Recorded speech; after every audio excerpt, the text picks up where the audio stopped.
First of all, I'm still excited about the 2018 season. It was one of our most successful seasons in terms of box office, donations, sponsorships.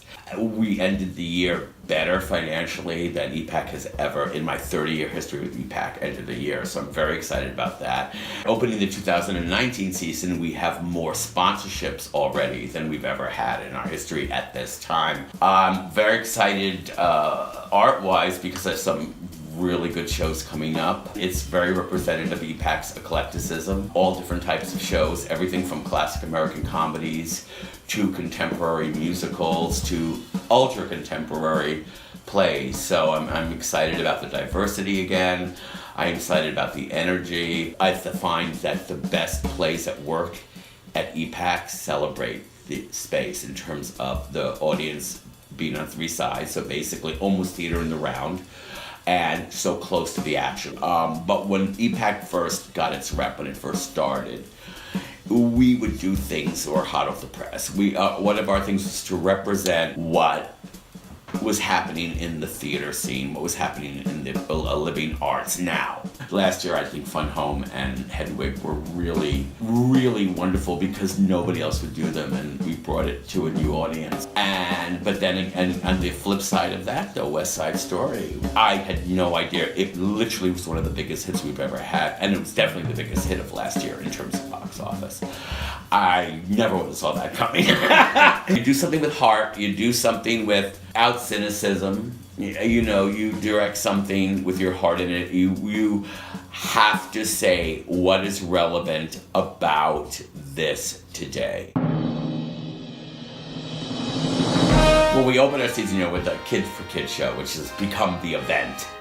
It has grown over the past, 10 years to something like gargantuan. 75 kids. The production qualities are as top-notch as anything we've ever produced. And this year, they're doing Mary Poppins Jr., so I'm very excited about that. Of course, everyone's anticipating the whole flying of Mary Poppins. Would it work? How would they do it?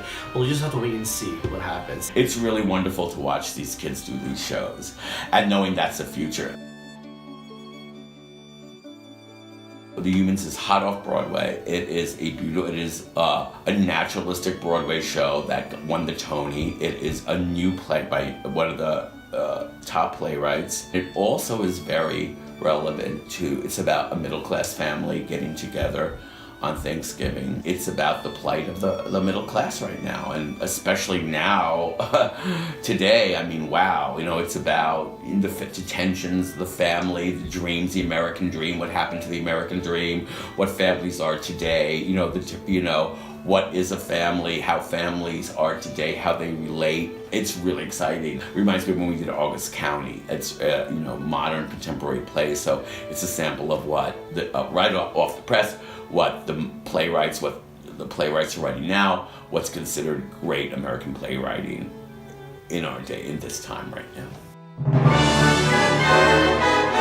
Really excited about Ragtime. I think it's about time that hits our stage. Let's talk about Relevant. It is everything. It ticks all my boxes, my personal boxes.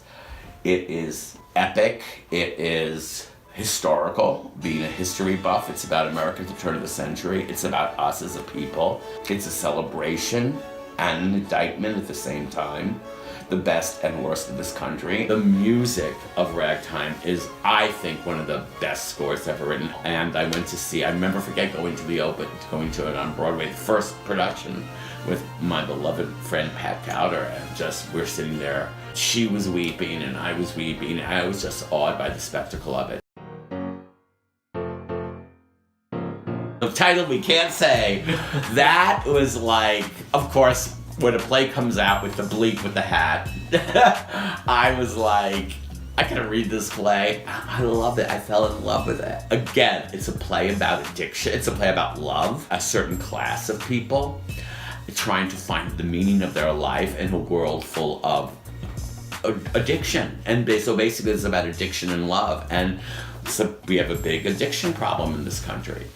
And crime. It's like almost like it's a gentle, like a Neil Simon romantic comedy with like incredibly adult language. the language makes profanity an art form.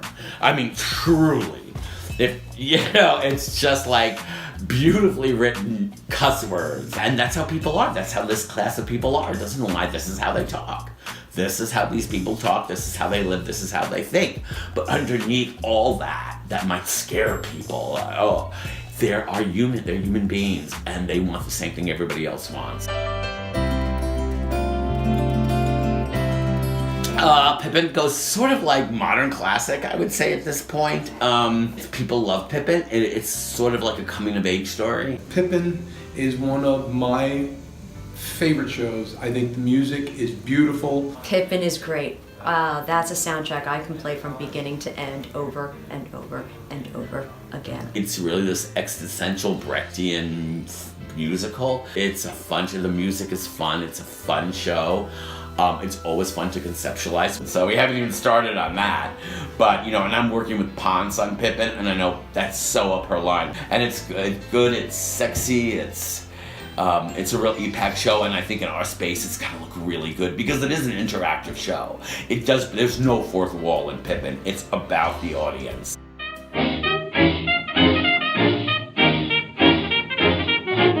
Man Who Came to Dinner is one of the I love Sheridan Whiteside. I am gonna do Sheridan Whiteside. I did it before when I was a little too young for it. Now I'm the right age. Sheridan Whiteside is this New York coastal elite who gets stranded. He's on a lecture tour and gets stranded because he falls on the ice. He has to recuperate at the home of the middle class bourgeois family, and him and his elite Hollywood friends and descend upon this poor family and throw their house into utter chaos. It was written by Kaufman and Hart, who were the great comedy playwrights of their day, and their plays again tapped into what was going on in the country. Yeah, so I'm very excited about that. I'm very excited to get back in the wheelchair and play Sheridan Whiteside. And there's a great cast lined up for it too. Great cast, so it's going to be a lot of fun. Well, Newsies was something we had to pull at the last minute because Evita, another theater, we had mentioned Evita and we were going to do Evita again, and then another theater, professional theater, was going to do it. Evita is a great show. I think Newsies is really a perfect show for us to do. Actually, you could have said Evita was about politics and power, but Newsies is about America. It's about the lower classes. Again, it's about the American experience. So it actually fits into our season better than Evita does thematically. It's a show beloved for the whole family, so you get the whole family involved. It's a show that is, not only is it entertaining, and it's for the kids, it's for the adults, it's everybody. It's one of those shows that's for everybody, but it also is historic. It carries a lesson about our country, so it's informative.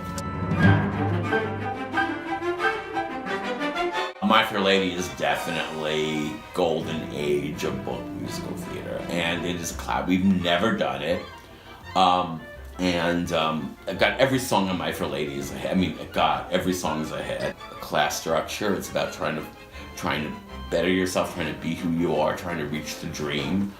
With Eliza Doolittle, we're going to conceptualize it. We're talking about how to make it, and I've always shied away from My Fair Lady because it's such, again, old school, big scene musical. Everybody's used to the big, the movie and his house and his, the big study, and there's tons of scenery, and there was more scenery in the original production of My Fair Lady, I think, than there ever was. Tons of scenery. So how are we going to make that? How are we going to make that live in our space? So that's far off. And we're taking a chance on doing a show like that. That's not a Christmas family show in December, and so we're going to have to chamberize My Fair Lady, and how to make it work in our space and celebrate our space is going to be a challenge. But that is our golden age, what I call golden age. You know what I mean? It's like the 50s golden age of Broadway musicals.